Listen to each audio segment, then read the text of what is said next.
Okay, let's get into it. Chapter 28, securing computers. So far, we've been looking at everything to do with how the computer functions, right? The various components or the various, components and subcomponents, right? And categories of components, rather, I should say, that the computer uses, all right? We started by identifying the various hardware components and then the various BIOS that the computer uses, and then various issues regarding software, networking, and so on. All right. Let me just read the intro of that chapter, and then we'll get right into it. So your PC is under siege.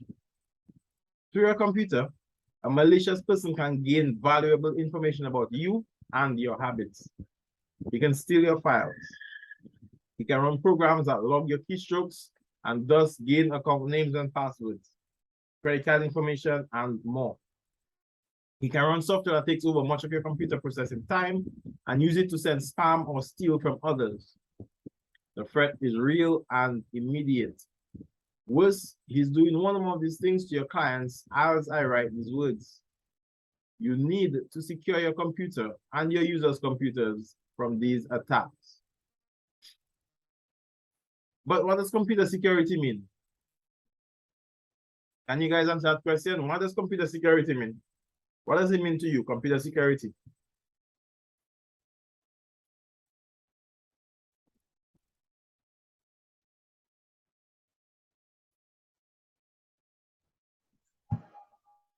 Well, I would say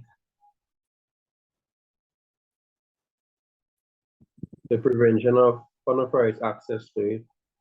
Prevention of unauthorized access to the computer. Yes, that's right. Yeah, both physically, like somebody can take it and go with it, or All right. yeah. And what's the other way? You say both. So physically and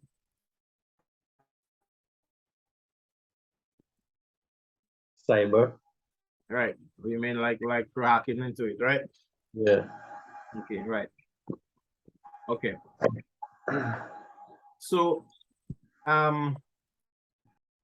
so what does security mean? Is it an anti-malware program? Is it big complex passwords? Sure, it's both of these things. But what about the fact that your laptop can be stolen easily, or that improper ventilation can cause hard drives and other components to die? To secure computers, you need both a sound strategy and proper tactics. For strategic reasons, you need to understand the threat from unauthorized access to local machines, as well as the big threats posed to networked computers. Part of the big picture is knowing what policies, software, and hardware to put in place to stop those threats. From a tactical, in the trenches perspective, you need to master the details to know how to implement and maintain the proper tools.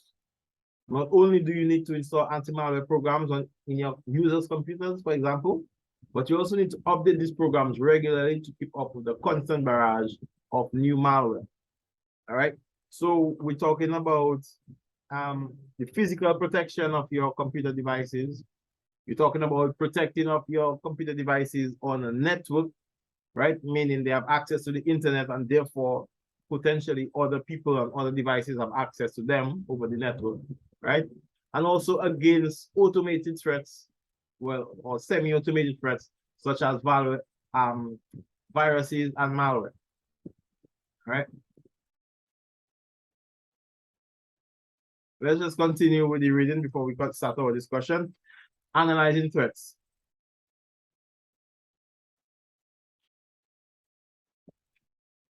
Threats to your data and PC come from two directions.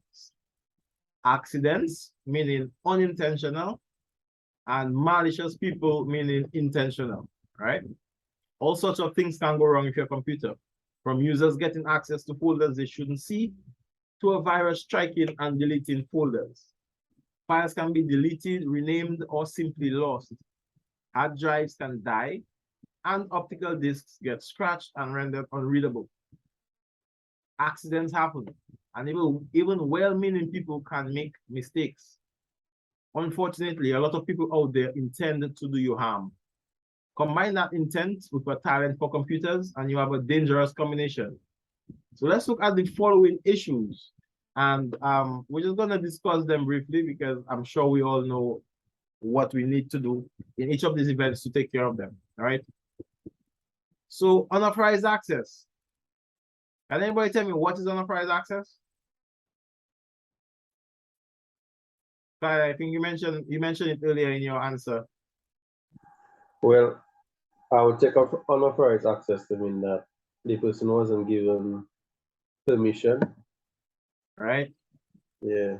So they do not have permission either to physically access the area where the computer is, or to access it through software, like with a username and password, right? But then they might be able to do that. All right.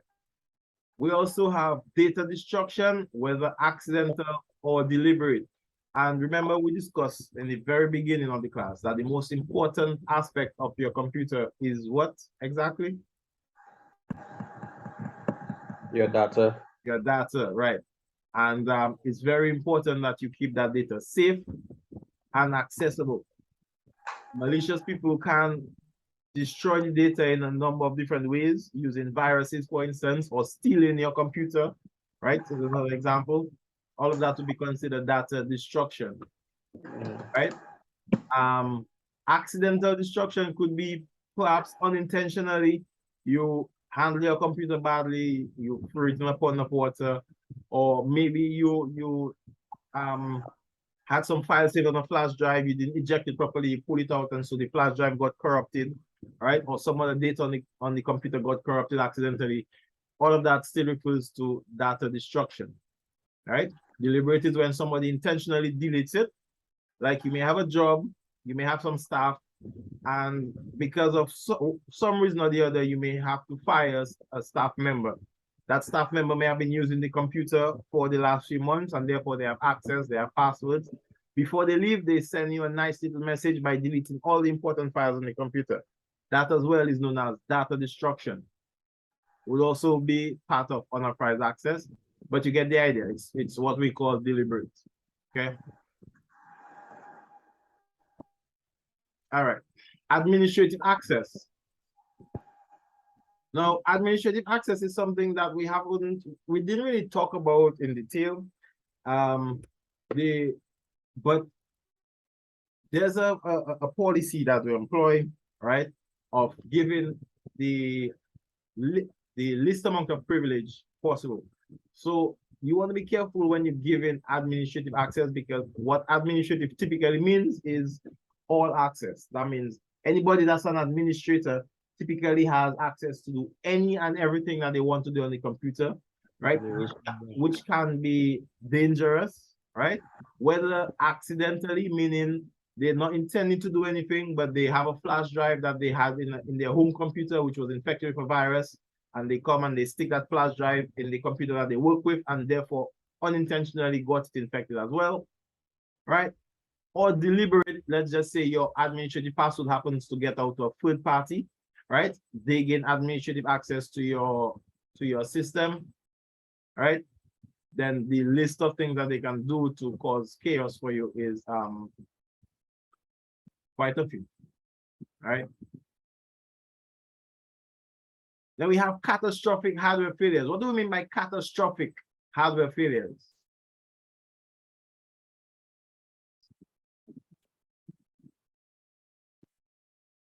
Anybody can tell me? When Afternoon. Hey, good afternoon. What's up, Kiro?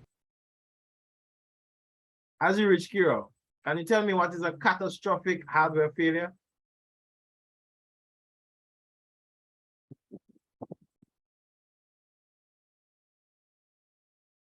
All right.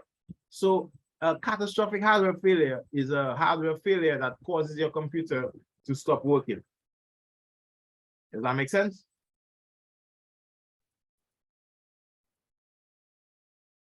So in other words, if your mouse or your keyboard stop working, would that be considered a catastrophic failure? False. Right. Yes, sir. If your hard drive stops working, would that be considered a catastrophic failure? Definitely.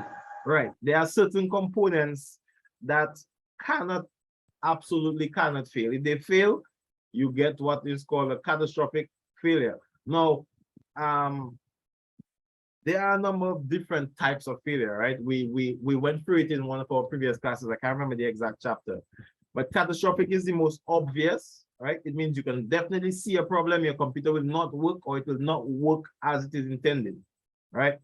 But you do have failures that are not catastrophic, right? But are intermittent. I don't want you to mix them up.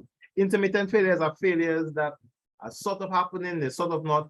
And you have other failures that are not catastrophic, meaning a device fails, but it doesn't stop your computer from working, such as if your mouse fails, if your keyboard fails, if your wireless adapter stops working, for instance. You will not be able to connect to the internet or to the network, but it would not be considered catastrophic because your computer will boot up and run just fine. All right.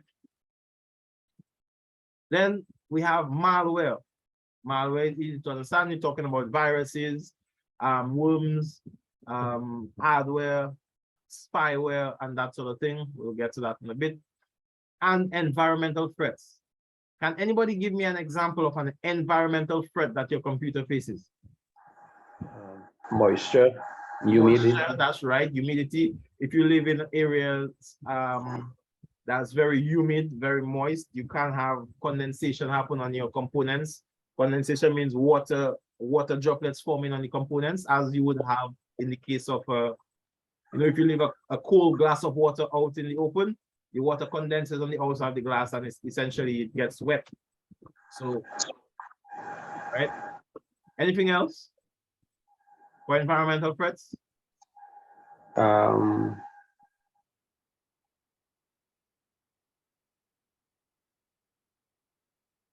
Well, two others would be excessive heat, excessive dust, right?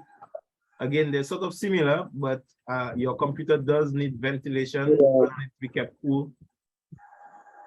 Would sulfur be considered an environmental threat to electronics? Yes, if you live places like Wharton Waven where there's a lot of sulfur in the air, you can have corrosion happen because of that on your components. I've had clients that have had that issue. Again, a number of different factors go into that, right? Depending on how close you live in to the sources of those fumes or the gases and a number of other factors. But yes, definitely sulfur. Another thing is sea blast. If you live next to the sea and the waves hitting on the stones and they send little salt particles or little water droplets with salt in it into the air. We call that sea blast, right? Those salt particles are even more dangerous than the sulfur because it means you will not only have corrosion, but you will definitely have short circuiting and damaging of your circuits. All right. So yeah, all of those are environmental threats as well. Any more you can think of for environmental threats?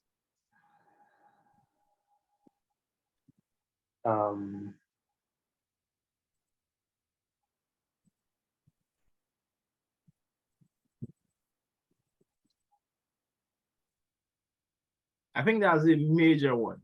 You have heat and dust, or dust smoke, right?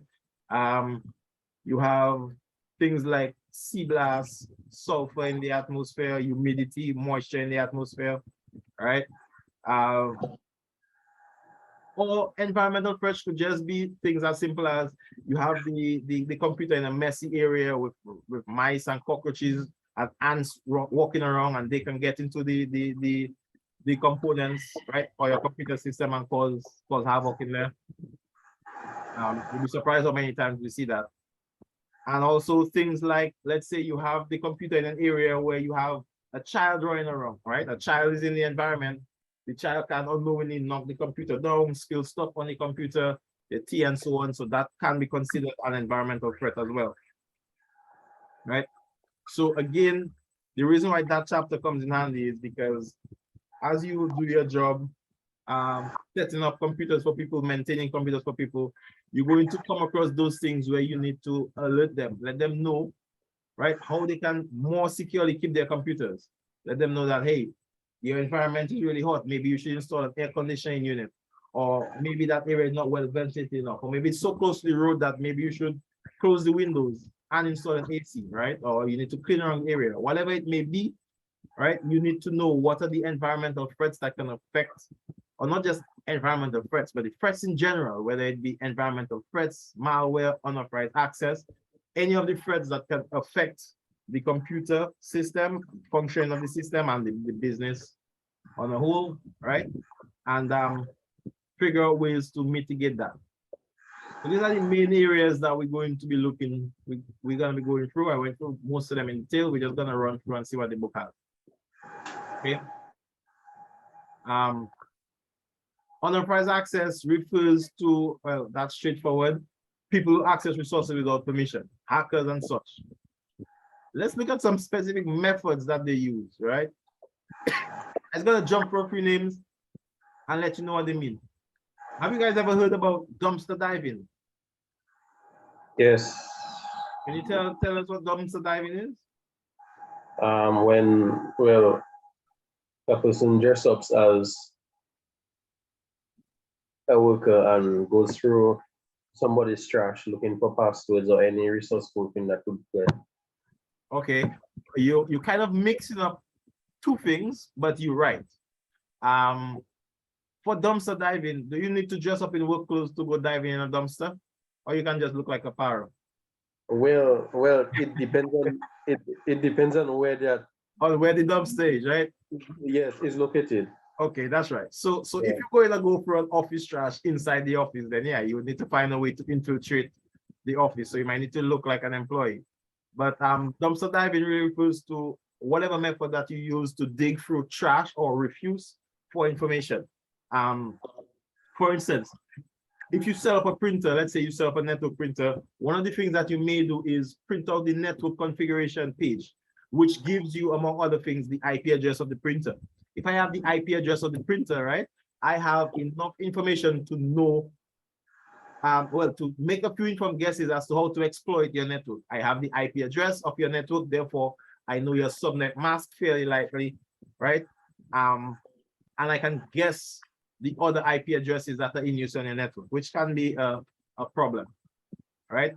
Or for instance, I might print out a sheet. It might be a confirmation order, a confirmation form for an order, or some other information, private information about a client that might have, I don't know, credit card information, book date information, and so on, right? And if somebody gets hold of that, then essentially they can exploit the information to do harm, right? Especially in the case of credit card information, as you would imagine.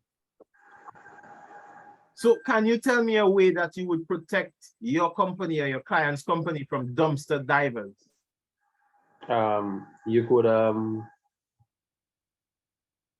with the use of you could purchase shredders. Paper shredders work wonders for that. So you never just crush and throw away important data, right? Even if it doesn't seem like it's important to you, but as long as there may be sensitive information on there, you run it through a paper shredder. All right. Shoulder surfing is something you need to be concerned about in the office environment as well, especially when you have multiple people working in an office space, like places like Clay Harbor. Or even when you're doing things like using an ATM card at the ATM machine, you need to be careful of that. As basically somebody passing by, looking over your shoulder at what you're doing, right? Might just be exactly when you're typing in your password, your 4-digit password, and they see what you type in to later exploit some weakness, right? Among other things. One of the things you can use to prevent against shoulder surfing, especially if you have your own computer, especially if you have a portable computer specifically, right, like a laptop, is use a privacy screen, which will severely reduce the viewing angle of your monitors. So you can only see it by looking straight ahead. You will be able to see it by looking over your shoulder at an angle. Of course, it might make it difficult for you to show something to somebody at an angle as well, but the privacy that you gain is worth it, I believe. All right, social engineering, which is another common form of exploits that hackers and other people use. Can anybody tell me what is social engineering? I think you gave an example earlier, Clyde, when you were combining the two? Dumpster diving, you were combining it with social engineering.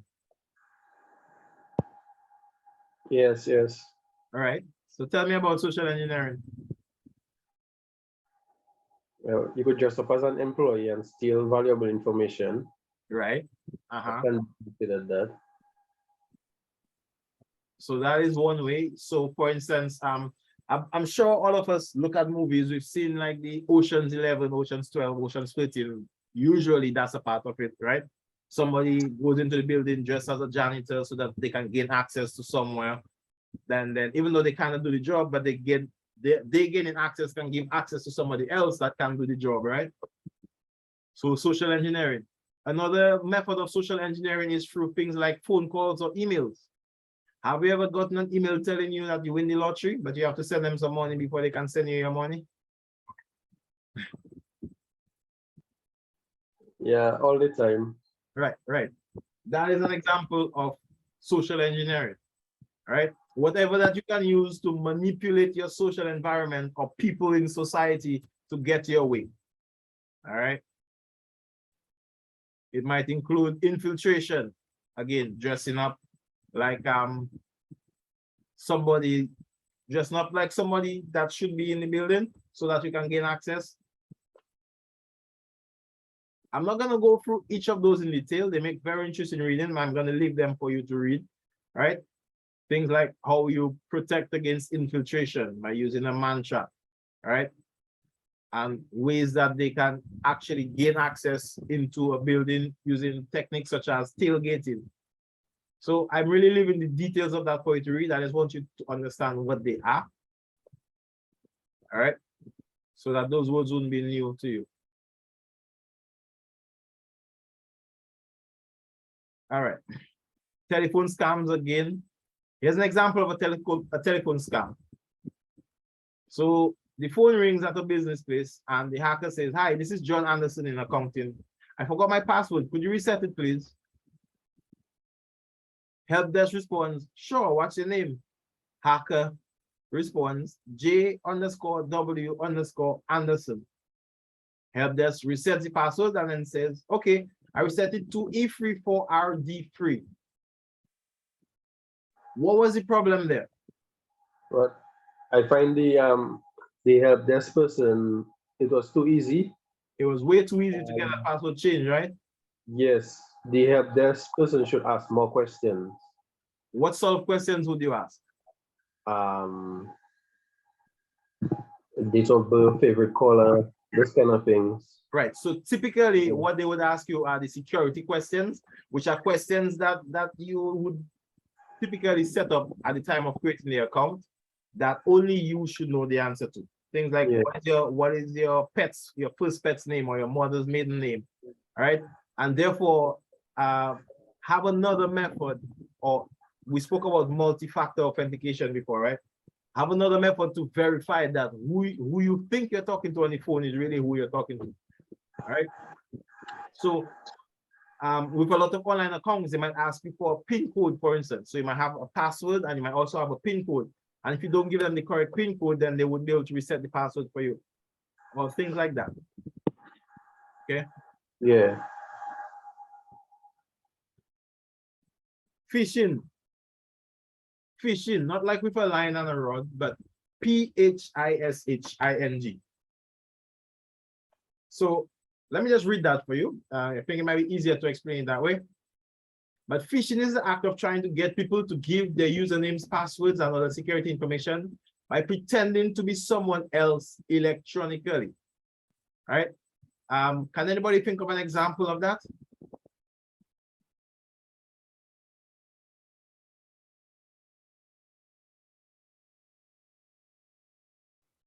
All right, here's an example. I was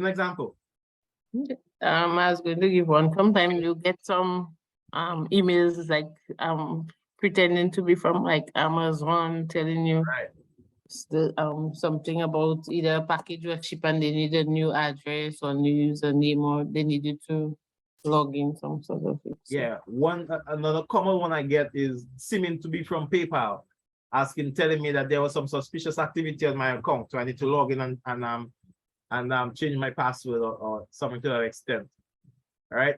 Now, when you see an email like that, I want you guys to tell me what are some of the things that you look for to give it away as a phishing scam rather than a genuine attempt to contact you from the company. What is the main thing you can look for? Let's say it's coming through by email. What's the main thing you can look for? Well, most times when you read it, there are grammatical errors. Sometimes, yes, not all times.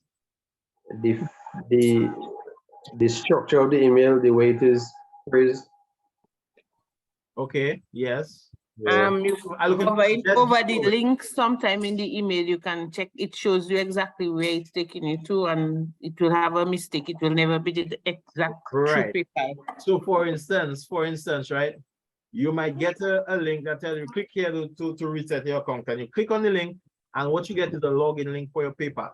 It looks, or your Amazon account or your eBay account. It looks exactly like the PayPal or Amazon or eBay login page. You cannot tell the difference. There are no grammatical errors. All of the images are on point. They're crisp. They're clear. There is no way to tell that it's not the page that you think you're looking at, except when you look at the address. It might not be Amazon.com. It might be Amazon or Amazon. It might be AMAZOM. Or it might be PayPal. It might be PayPal with 2 L's, PAYPALL.com. Or it might be PayPal.something.com, right? Which is not PayPal.com. It's actually a subdomain of whatever.com that you see called PayPal, right? So the main way that you can tell phishing scams is by looking at the sender and looking at any addresses that you're directed to ensure that you're at the right address, right? So another thing that you can always do is do not click on links in email and then directly just put your email address and password in the page that shows up. If you know that if you get a message from PayPal and you're suspicious of it for any reason, then go to paypal.com yourself the way you normally go to it and log in normally. Don't click on their link and log in from the page that pops up, because it may not actually be the page, right? What would happen is you would get a page, you would put in your username and password, and then they'll give you some error or tell you something wrong, try again later. And then you wouldn't take anything, you try again later, but then guess what? You gave some malicious person on the internet somewhere the username and password for your active account, right? All they have to do is, before you go and check it, go on your account and wipe your credit card, or make $1 million worth of purchases on your credit card, or drive up your Amazon Prime bill by if you have an Amazon credit card, placing orders that you have to pay for within 60 days or whatever the case might be, right? But phishing is basically the act of someone trying to get you to give them your information that you wouldn't normally give by pretending to be somebody else electronically. That's straightforward enough, right? Yes. All right. And when you're reading it, you're looking to spear phishing, which is a direct targeted phishing attack, but it's the same thing as spear phishing, right? Data destruction. I'm not going to go any further through that. We know what that is. If you destroy data, you can cause havoc within businesses, within cooperatives and corporations, etc. I think we basically covered administrative access, right?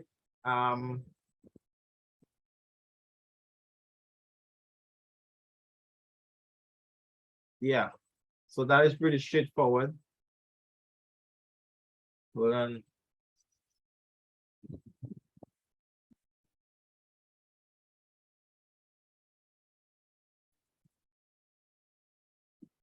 So this line here, I want to draw your attention to. For administrative access, the idea to protect yourself or your systems from malicious administrative access, right? You want to minimize both the number of accounts with full control and the time they spend logged in. How many of you are currently logged into your computer with an administrative account?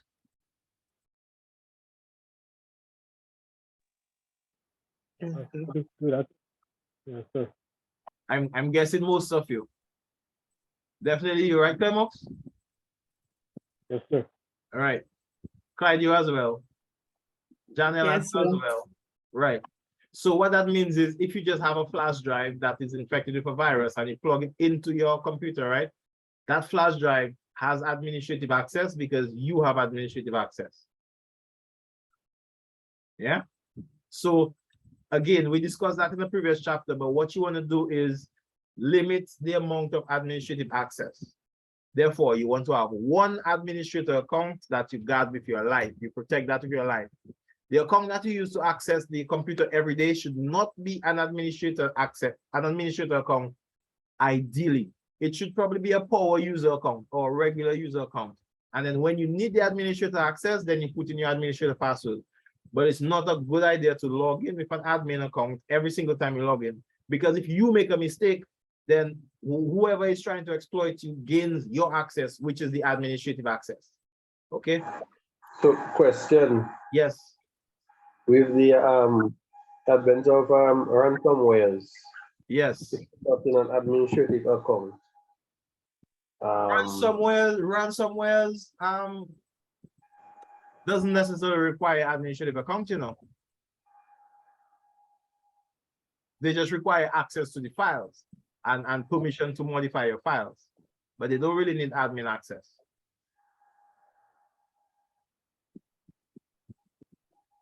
You understand what I say? Yeah, but can you set up policies that would prevent them from